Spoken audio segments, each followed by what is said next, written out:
Good afternoon, everyone. I'd like to thank you all for joining us today in our continuing education series. Today our featured topic is connector types and polishes. My name is Jessica Petrovoy, and I'm the marketing coordinator at fiberoptic.com. Fiberoptic.com is the leading provider of fiber optic products, training, and rental equipment. We are pleased to present this topic to you today. With us to talk about fiber optic connectors is Adam Goth. Adam is one of our Adtell Integration technicians and a member of fiberoptic.com's sales support team. Adam will be discussing the different types of connectors and polishes, along with considerations when choosing your connectors. When Adam is finished, we will take questions from the GoToWebinar question box, which is at the bottom of your screen. We'll have a question and answer session. And thank you again for joining us today. And at this time, I turn the presentation to Adam. Thank you very much, Jessica. I really appreciate that introduction. And we would like to welcome everybody that is attending this webinar on connectors, types, and polishes. The Fiber School here, we've been around since 1995, and as she stated, we do sales, we do services, and clearly we do training. So once we begin, we are going to get right into connectors, types, and polishes. So we're going to go over an overview of the connector types, connector polishes, and kind of go over the agenda to start off. This is really a wonderful webinar. It's great for beginners to novice people that are starting to work with fiber. It's very important when you're actually working in the field to not only know what you're doing, but to sound knowledgeable about what you're doing. And so that's really kind of what we're going to go over today with the connector types and polishes, and also with the overview. The overview is going to basically go over the essential elements in most connectors. You're going to learn some of the nicknames that people give different types of connectors, because there is a large amount of connectors that we work with. So now we're going to get into the overview. And once again, as Jessica stated previously, if you have any questions or concerns, don't hesitate to throw them in the question box there, and we will go ahead and try and get those answered at the end of our webinar. This webinar is going to go approximately an hour. I'll try and keep you guys to that hour and not run over too long, although sometimes I do happen to drag on a little bit, but I'm trying to watch my time here, so want to make sure that we keep it to an hour for you guys. All right. The connector overview. The essential elements in most connectors. We're looking at the end pressure control device, the alignment sleeve, the anti-rotation device, strain relief system, and the adapter receptacle. End pressure control device simply goes over the amount of pressure that's on the fiber. Although the fiber happens to be here at the ferrule extremely delicate, you'd be surprised how strong it truly happens to be. I've seen people bend the fiber almost directly in half, and it doesn't break, splinter in any way, shape, or form. But the end pressure control device actually prevents that fiber from being damaged from connecting and disconnecting and connecting. The alignment sleeve properly lines up the connector. That way, with the alignment sleeve there, it's very important, because what that does is that makes sure that there's not a low dB loss. Anti-rotation device is pretty simple, where it does not allow the actual fiber connector to go ahead and rotate and stay in one place. Strain relief system cuts down on the strain that is actually put on the fiber, and you can see where we're looking at the ferrule here, there are three main types of breakdowns when it comes to the ferrule. There is the ceramic. As you can see, I'm pointing, and actually has a ceramic ferrule right here. There is the steel, and there is the polycarbonate or plastic. It seems that going forward in the future, it seems like plastic is becoming more and more common as far as connectors go.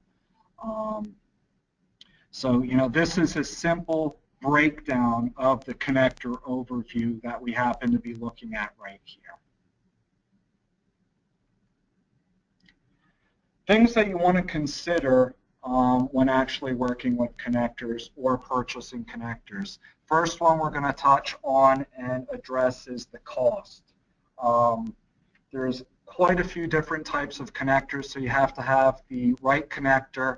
You have to have the connector cost into consideration and the installation cost. So if you're dealing with a standard 2.5 millimeter or a 1.25 millimeter, that breaks down the size, but that's a definite it's definite a correlation there. If you're working on a job and you have 85 or 84 pigtails that you need to connect, and you have 84 connectors, it's possible that because of a malfunction in the manufacturing, that some of those connectors and even some of the pigtails won't be working correctly, or just happen to have a manufacturing flaw. So if it sometimes is in your best interest, or you can even, while you're installing them or connectorizing them, you can go ahead and accidentally damage them during installation. So you want to take into consideration, if you have 84 fiber splices that you're going to be connectorizing, you may want to get 90 connectors and 90 pigtails, just to make sure that, and that's something you want to take into consideration with connector costs and the installation. Something that's taken into consideration with the cost, and these are all directly correlated to one another, so I apologize if I bounce back and forth, is the ease of installation. The easier it is to install a connector deals with the connector density, and the ease of installation, well, there's going to be a direct correlation with the cost on that also. Depending on the job, who you happen to be working with, if it's T-Mobile, AT&T, American Tower, everybody has their own law budget, and everybody that you work for has a loss budget that you have to stay within.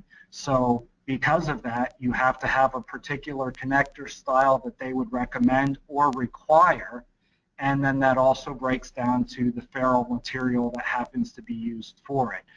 Going back to the polycarbonate, plastic, steel, so that's something that happens to be very important. Connector style, most likely what you're going to be looking at is the ST, the FC, or the SC. And we're going to go over these in grave detail, and I apologize if it seems like I'm beating a dead horse here, but it's very, very important that you get these names, these nicknames down, so when you're in the field, you not only know what you're working with, but you also sound knowledgeable for the people that you're working for. So let's just say you hypothetically are contracted by T-Mobile and you're working a job, and the job goes extremely well, and the project manager happens to just ask you a couple questions, and you just simply slip up by saying, yeah, we were using ST connectors instead of FC connectors. You always want to come across as being professional and knowledgeable when speaking on these particular topics. Ferrule material, once again, determines cost, but that's basically the breakdown of what the ferrule happens to be made up of. Two standard sizes of the ferrule breakdown is the standard, the 2.5 millimeter, and then there is the SFF 1.25 millimeter. Those are the two standard sizes. It appears that going forward, that, I mean, the standard's been around from the late 80s to early 90s. Going forward, it looks like they're trying to get more and more connectors, more and more fiber into the same location. So they go with a smaller size, and that would be the 1.25 millimeter. Repeatability is something to consider with connector considerations. You want to make sure that of those 84 pigtails and connectors that you're connecting, that you can get the repeatability of the same loss for each connect and disconnect. So if you happen to install 84 pigtails and connectors, but 4 of those connectors are showing a very high dB loss, you want to make sure that, that's where, those 4 would most likely have to be replaced or reconnectorized, because you want to be able to have the same repeatability, the same dB loss coming through. And then the last section here simply is time, and that deals with the connectorization, the installation, the anaerobic style, the 3M hot melt, and the quick termination. So those are the connector considerations. While it's not just one area that you're looking at, it's clearly 6 areas. But to be honest, cost is usually the largest driving factor when you're looking at connector consideration. Now this is an important section, and this is where I was saying about the nicknames and being able to speak knowledgeably about the different types of connector types. In the connector type section here, we're going to go over the standard connectors, which is broken down to 3 main standard connectors. Small form factor connectors, I feel that in the future is probably going to be the way that the industry is going to be going. The industry is constantly changing. Need to stay familiar with the changes in the field. It's important to not only know what you're working with or on, but it's important to be knowledgeable about all products and the parts. And like I said before, the reason that I happen to stress this, I'm not saying that it's going to cost you a job, but if you happen to be working for T-Mobile and you do a good job for them, but you're not sounding knowledgeable about the particular job, that may cost you going further as far as for bids for future jobs with T-Mobile.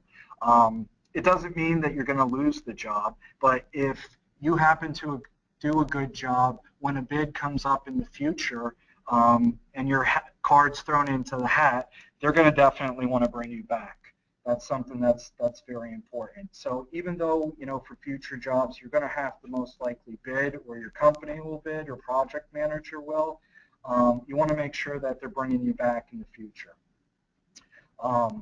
People that you will quickly pick up on if they feel that they don't know what you're talking about connectors or pigtails or connectorization. People in the field that have done it for 20, 25 years, 30 years, they'll pick up if you happen to be a little green in the field. And everybody, when you start and you're new, there's a learning curve. And like anything else, practice, practice, practice. The longer you do it, the better you're going to get at it.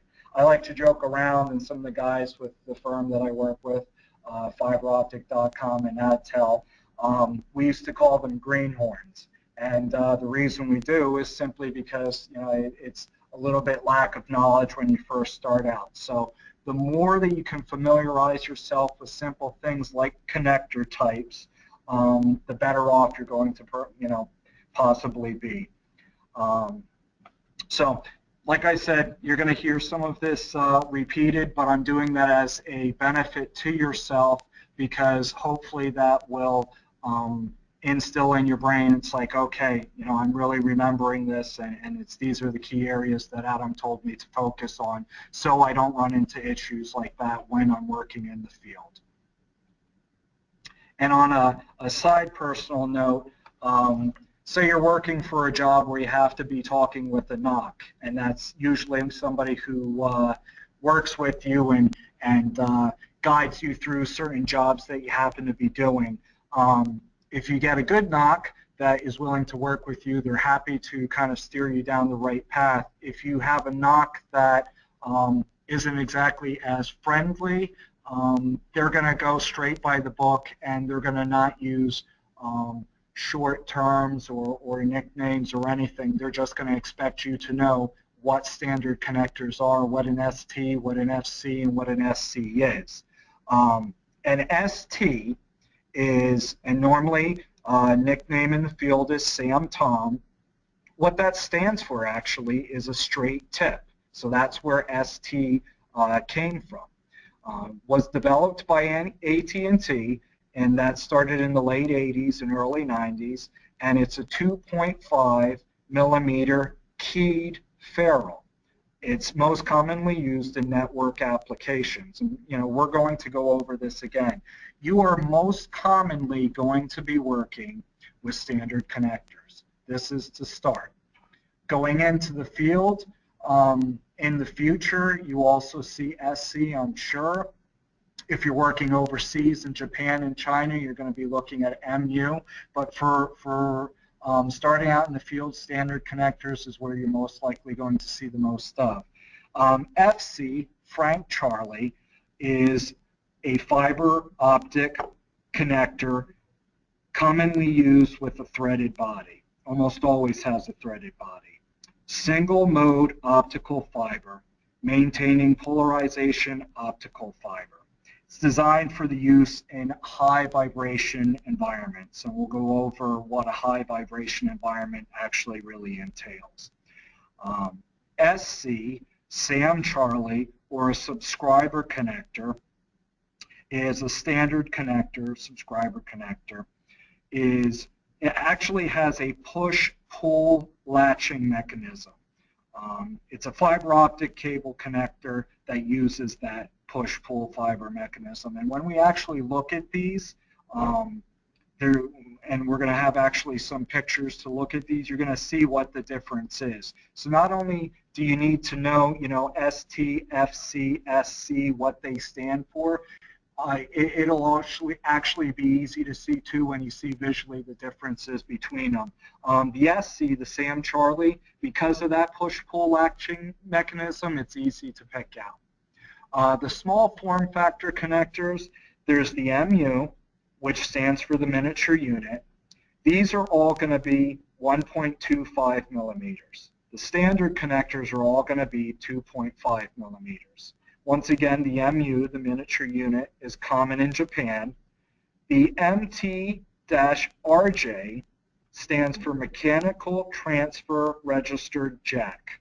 That supports full duplex. The LC, which some may be familiar with, is the Lucent connector. Lucent's no longer with us, but the Lucent connector still thrives today. It's a miniature version, actually, of the bigger brother, the SC. So the Sam Charlie and the LC are very similar, except the LC is truly half the size of the SC. The MPO, it's the multi-fiber push-on. You're not going to see too many of these in the field, but going into the future, it's very, very possible that we're going to be seeing those. All right, now this is like I was saying before. Here gives you a breakdown of a picture of some of the differences with the connectors that we're looking at. The Sam Tom ST deals with multi-mode and single mode, works with local area networks, and is very, very common. And this breaks down going back to the costs. So ST, the Sam Tom, they're usually the more inexpensive connectors. FC, the Frank Charlie, is only single mode. That's primarily used with telecommunications. It's a non-optical direct. The SC, Sam Charlie, is both multi-mode and single mode, works with telecom or local networks. And as you can see right here, See how it's kind of squared off? That's because of the latching mechanism. Makes it for an easy push-pull, snap-in kind of connection. A little more expensive than the first two. The SC is also a newer connector that's out. Non-optical disconnect, and as you can see, it says snap-in right there. Once again, if you have any questions, and I apologize if I'm going over the information too quickly, but don't hesitate to go ahead and throw some questions in our question box. If I don't have time at the end to answer all the questions, we are happy to get back to you by email or by phone and answer any of the questions you have. ST connector, once again, Sam Tom. I always joke around, Sam Tom Whiskey Tango. Once again, first developed by AT&T in the late 80s to early 90s. 2.5 millimeter ferrule. All of the standard connectors, the first three that we went over, they're always going to be 2.5 millimeter ferrule. As you can see in the picture here, and this is a little better than the one that was actually hand drawn out, is these are actual connectors here. You can see they actually have a locking mechanism, so when you twist and lock it in, it truly locks in. These can sometimes be difficult to work with if they've been connected for a long period of time. They're hard to disconnect, so you have to be careful. Even though these are very rigid and the fiber is very durable, you still have to be careful because fiber can be a delicate thing. Round with locking tabs. First adopted in a standard. Now, what's the IEE 802.3? A lot of people ask me that. The IEE is simply the Institute of Electrical and Electronic Engineers. It was formed in 1963 in New Jersey. There's over 400,000 members worldwide. Depending on how far you want to take your career in fiber, it may be a organization that you want to join. But the 802.3, what it does is it makes sure that every ST connector, they're all the same. So regardless of what company you're working with, Corning, JDSU, whoever it happens to be, the ST connector, they're going to be the same across the board. Still common in multi-mode applications. Once again, like I said before, and probably because it was one of the first ones coming out in the late 80s, early 90s, it's declining in popularity, and it's no longer the fan favorite anymore. And this is what you need when I say, you need to be knowledgeable in the field. You need to know how our industry is changing and some of the things that are going forward. That brings us to our next connector, the FC connector. It's historically used in single mode applications. The reason why it says historically is because, well, they're trying to make changes with that also and possibly use it with multi-mode. So you can see the screws on for firm fit. As you can see right here, with the first one, it had a locking mechanism where it actually locked in. This was kind of the second connector that became popular coming out. This is actually a screw-in. Same problem with this though. It's great, locks in, you screw it in.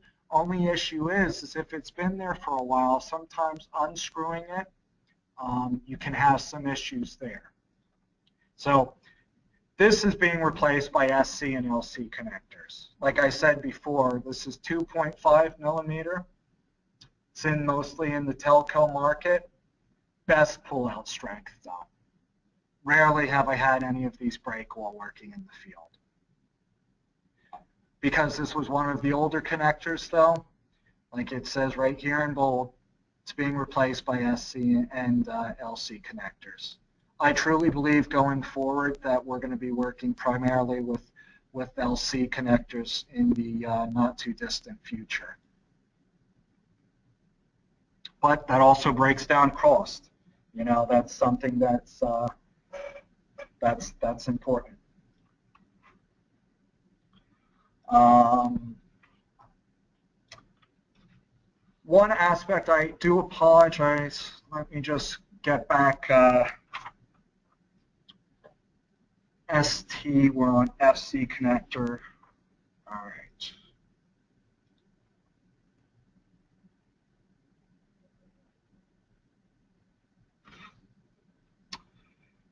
The Sam Charlie SC connector is a subscriber connector. This is the most popular out of all the standard connectors right now. It's an easy snap in, snap out. Very, very popular nowadays. The EIA, TIA 56.8 standard connector. This is who regulates their standard, just like the EEI before. You're going to see this mostly in blue for the single mode, beige, some say gray for the multi-mode. 2.5 millimeter ferrule. It's great, and this is kind of becoming a fan favorite because, well, has already become a fan favorite because of the low loss. And this actually has a greater pull-out strength than, and this is why I wanted to bounce back before, than the FC connector. So with this particular Sam Charlie connector, it's a snap in, snap out. Very easy. There's no locking.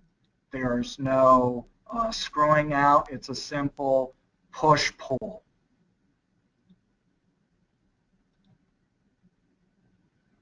Now, this is where it appears that the industry is going to be going forward.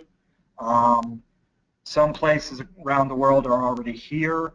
The most common small form factor connectors are going to be the LC.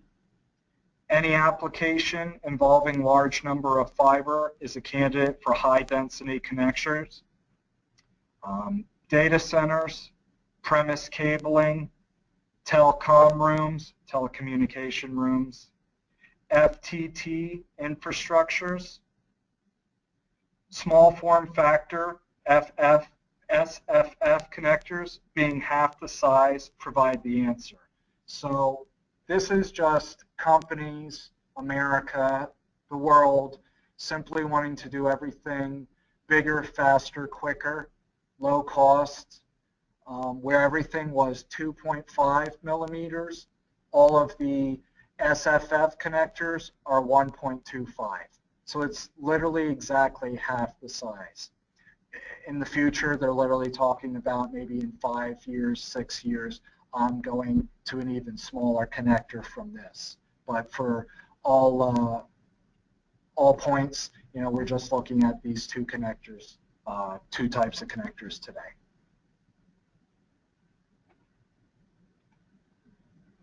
Small form factor SFF connectors. With more fiber going into our communication rooms and no additional space available, small form factor connector types are increasing in popularity. Small form factor refers to any of the several physical compact connector types that have been developed to deal with an increasing density in communication spaces. They are typically about half the size of conventional connectors, and most have a 1.25 millimeter ferrule.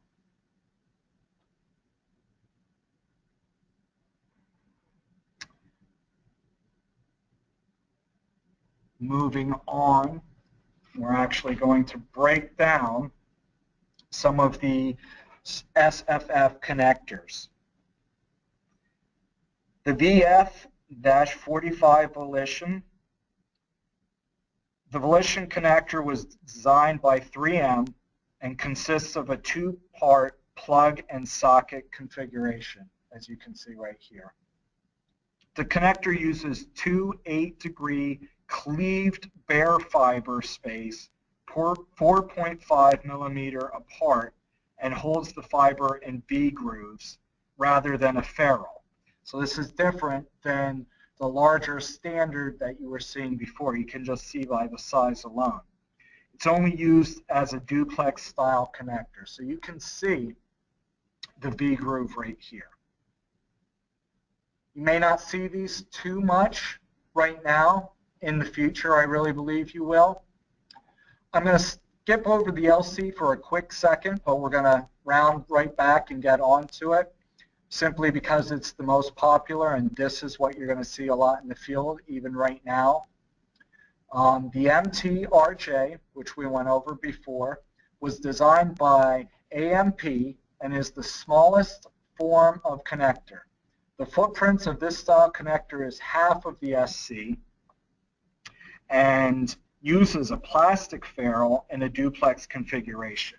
So just the plastic backbone of this ferrule alone helps in the low cost compared to the steel and the ceramic that other ferrules are broken down on. So plastic, it's possible that in the future all connectors are going to be made of plastic also. The MU was designed by Tyco and is available in either simplex or duplex. So that's something that's nice with the MU. The MU connector uses a zirconium ferrule and was designed based on the SC connector. So you can see that going forward, bigger always isn't better. In this case, smaller happens to be better. So the MU has actually, they almost made the mirror image of the SC, the Sam Charlie, but they've gone with the smaller ferrule, and this one happens to use zirconium. Now going back to the LC. The LC connector was designed by Lucent Technologies, and they are well missed, but the LC is still around and still carries Lucent's name. It's used in simplex and duplex applications, designed with the 1.25 millimeter ceramic ferrule and fiber spacing of 6.25 millimeter. The LC has the lowest insertion loss. So the dB, the average, happens to be 0.1 dB, and it happens to be the best. I don't want to seem like I'm saying that LC is the best out there of the four that we're looking at right now, but it's certainly the most popular, and that's simply because of the similarities with the bigger brother. So LC is the most popular. You're going to see it in the field probably the most, and that is your SFF connectors right there. Now this goes into a little more detail on the MU. The single mode and multi-mode MU connectors are small form factor connectors approximately half the size of the standard Sam Charlie connector. The MU has a push-pull style, just like the Sam Charlie, and a free-floating 1.25 ferrule held in place with precision spring. All right. Going on to the MTRJ, the single mode or multi-mode MTRJ, they make two types, same product, are used in two fiber applications and are well suited for high density applications. The MTRJ connectors utilize precision molded MT ferrules together with precision metal guided pins and precise housing dimensions to ensure fiber alignment when mating. And that's really, really key when you're dealing with dB loss. So depending on the company you're working for or who you happen to be subcontracted with, they may require you to use an MTRJ. And that's simply because of the precision with those guiding pins and the housing dimensions to make sure that they have that low dB loss. One issue with the MTRJ, and the reason why it isn't super popular right now, is simply the cost. One of the most expensive small form factor connectors that are out there. But the MTRJ, they say it's reliable and simple. that truly is an understatement. You're not going to have high dB loss with an MTRJ at all. It's a great, really is a great connector. It just hasn't really caught on yet out there in the field. Small form factor, and once again, this may look familiar to what we were looking at before, is the LC. The LC family of single mode and multi-mode connectors are manufactured under a worldwide license from OFS, Adtell, which we know which was Lucent Technologies. Still carries the name, the LC. It is a small form factor, the SFF, and this is where the short connector names, you know, sometimes, as I was telling you, if you're working with the NOC, sometimes the NOCs won't say small form factor. You know, and I'm trying to purposely state each one of these as they are. Sometimes they'll just say the SFF and the LC and the UPC and APC. So you really need to know and be knowledgeable about the connectors. Even if working in the field, you know, you feel very knowledgeable about it. You need to not only talk the talk and walk the walk, you need to be able to do it and sound knowledgeable when you're working with your employers. But it's extremely ideal for high-density applications. The LC connector has a ferrule measuring the 1.25 OD with either a PC or APC end face, and that just depends on the job and who you happen to be working for. It provides optimum insertion and return loss. Has one of the best of the small form factor connectors, has one of the best return loss.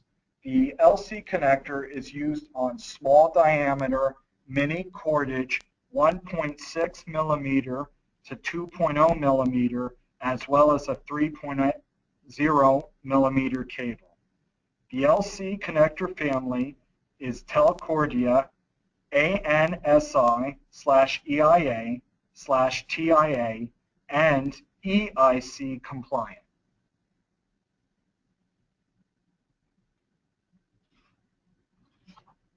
Continuing on our SFF, the MPO.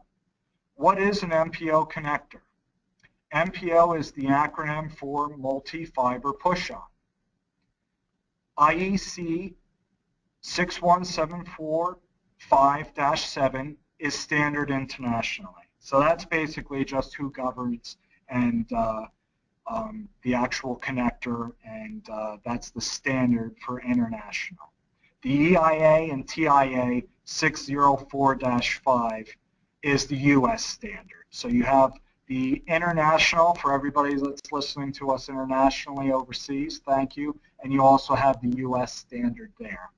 So it's just like the EEI that we were discussing before for the larger standard connectors. The MPO is often used in FTTX applications as a pre-connectorized drop cable, as well as gaining in popularity as an indoor premise backbone cable.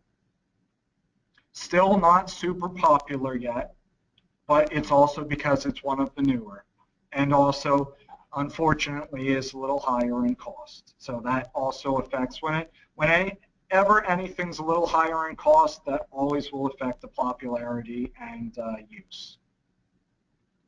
Now I see that we're coming up on 40 minutes here, so I'm not going to rush through the end of our webinar, but I just wanted to make sure that I had some time for questions towards the tail end of the webinar here. So now we're going to look at no polish connectors. These mechanical connectors contain an integral fiber stub and index maxing gel. The stub is bonded to the ferrule and factory polished.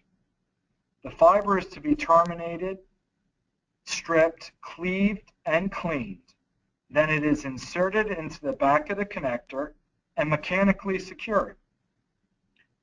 While significantly more expensive epoxy connectors, and when I say significantly, There's a very, very big difference. The time savings makes this a cost-effective alternate to scribing and polishing in the field. It really depends on who you're working for and what their feelings are. But if we go over the situation I was saying before earlier in the webinar, you have 84 pigtails and 84 connectors. That's, if you're looking at a couple connectors, well, the cost might not be that big of a factor. But when you're looking into hundreds and hundreds of connectors, well, then that may be a big factor when looking at non-polished connectors.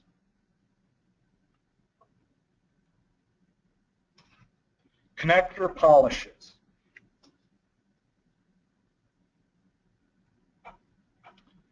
Connector performance issues. There's the flat, the PC, the UPC, and the APC. Gives you a breakdown of the reflection for the flat, neg 30 dB for back reflection. The PC is neg 35 dB. The UPC is neg 55, and the back reflection for the APC is a neg 65 dB. So once the optical fiber is terminated with a particular connector, the connector's end phase geometry, the connector polish, and when we say connector polish, that's simply right here. Whether it's flat, whether it's slightly rounded, completely rounded, or if you happen to be on an angle. UPC and APC are extremely popular in the field. That's going to determine the amount of loss in back reflection. Minimizing back reflection is extremely critical. I've said many times that we need to update this slide here and emphasize that it's extremely critical for the proper performance of high-speed laser-based fiber optic systems. That's something that's just, I can't stress that enough. Now we're going to get into the connector polishes, like I was talking on slightly. Flat, PC, XPC, UPC, and the APC. The flat, as you can see, is mostly found on metal ferrules. It's not as popular as the PC, and there is significant back reflection. The PC, the physical contact, dome ferrule is ceramic and has a dB loss of neg 30. The XPC, what that stands for is the super PC, high radius dome, also has a ceramic ferrule, but the dB loss is a little better at neg 40 dB of back reflection. UPC is a little better. That's the ultra PC, or the ultra polished, has a high radius dome, once again a ceramic ferrule, and a neg dB of 55. The APC, probably the best, is the angled PC. 8-degree angled ceramic ferrule, and you're looking at a negative dB, negative 70 for dB back reflection.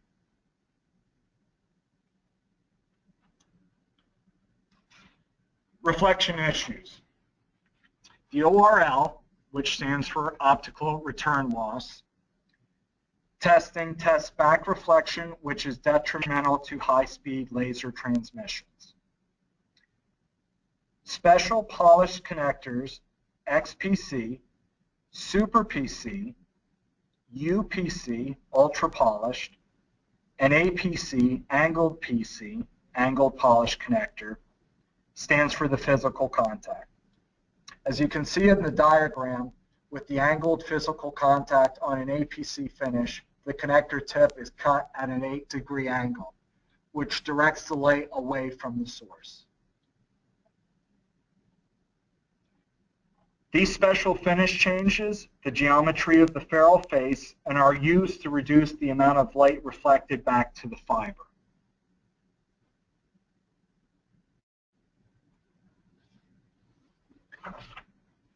APC, angled physical contact. The APC connector, neg 70 dB return loss.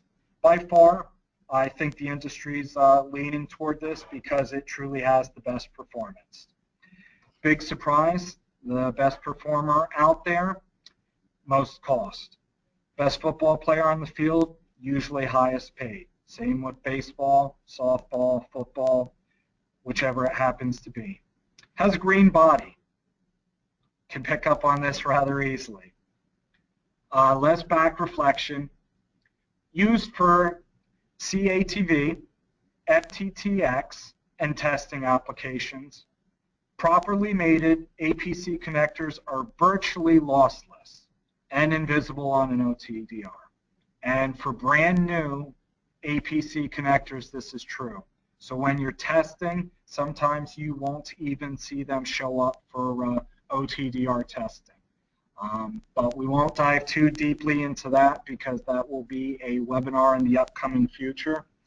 But APC really is the best out there right now, best performance. Some companies specifically will only use APC connectors, but then there's the additional cost that goes along with that. And I really want to thank everybody for joining us for our webinar today.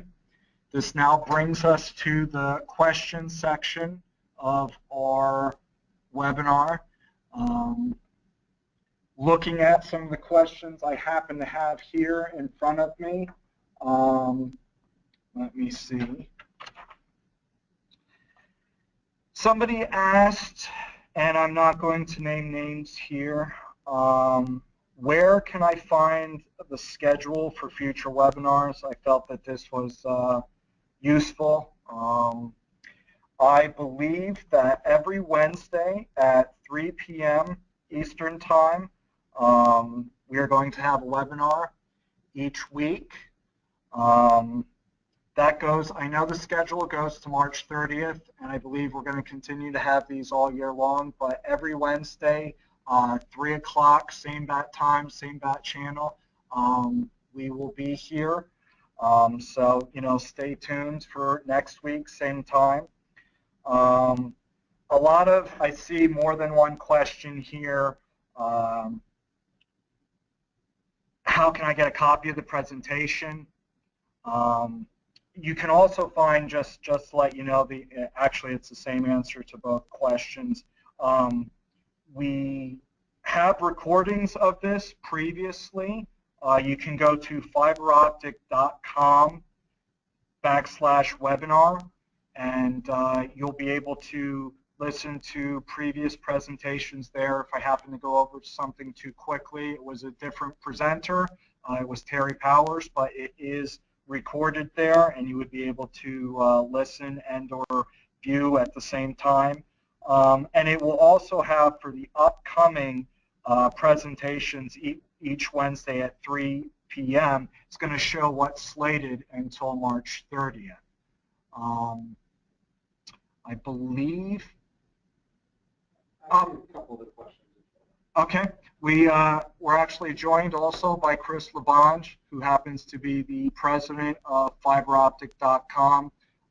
He also has some questions here for you guys, and he's going to go ahead and he's going to answer some of those.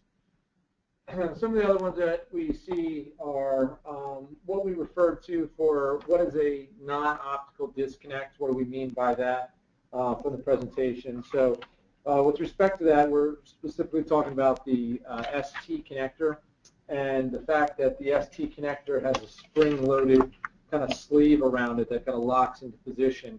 And what we're trying to say there, and it relates to another question here that says, is it true that the EIA TIA 568C standard tries to discourage people from using the SC because of this? And I guess discourage is correct, not that they're, it's not a standard, but they're moving away from the ST connector because if a cable is taut or pulled in some way, you actually can get a separation of, probably size 10, nanometers, 11 nanometers when you pull back on the actual cable jacketing.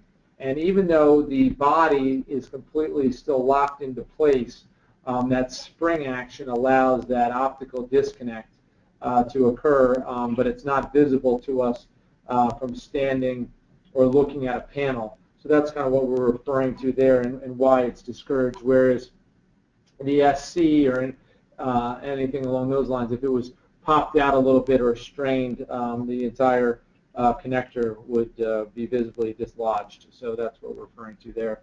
Some people asked about credits or certification, coming from the webinars.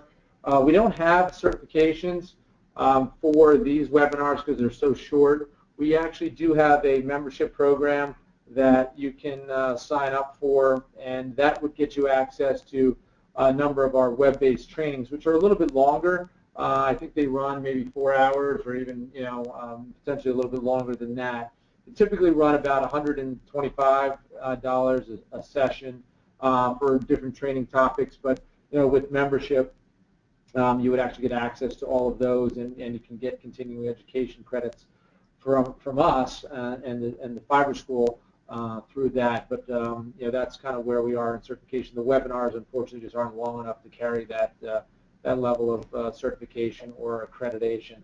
So talk to actually Adam. Can talk about membership and access to some of those web-based trainings that we have. We have some on reading OTDR traces and splicing topics and network design topics. So yeah, feel free to contact Adam about membership and what classes we would afford through that type of training. It seems to kind of catch most of the ones that everybody was referring to. Bixie CECs, that's not offered, but on our web-based training, we could probably get Bixie CECs as well. So, so if you want to contact Adam, with any other information or questions, it's actually Adam, adam.goth, G-O-T-H, at Adtell, ADTELL.com, or you can do training at fiberoptic.com. So that's all the other questions that I saw pop up, Adam. Thanks, Chris. I really appreciate that, and I want to thank everybody that joined us for this webinar. And like he just said, even if you have any type of questions, whether it's on training, sales, even if you just want to chat about the field and the industry and how you feel that it's going, I'm more than happy to answer any questions you have. If I happen to be unavailable, there's always going to be somebody here that you can reach out to, and we're happy to help out in any way, shape, or form. Want to thank you guys again for joining us, and like I said, I wanted to keep it to under an hour, and we are up on 53 minutes right now. So thank you guys very much for your time, and we look forward to seeing you next week. So stay tuned.